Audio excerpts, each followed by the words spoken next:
If you need to reset the TPMS on your MGZS, start by checking all four tires. Make sure each one is inflated to the exact pressure listed on the driver's door sticker.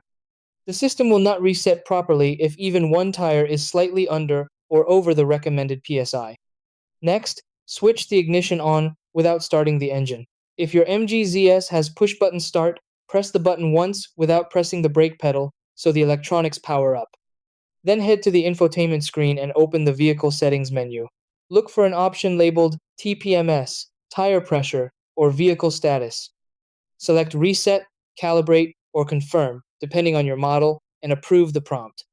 After resetting, start the engine and drive for about 10 to 15 minutes at normal speeds. The system needs this time to relearn the pressure readings, and the warning light should turn off automatically. Some variants reset on their own after proper inflation and a short drive. If the light remains on, it could indicate a faulty sensor or a slow leak, and a service center scan may be needed.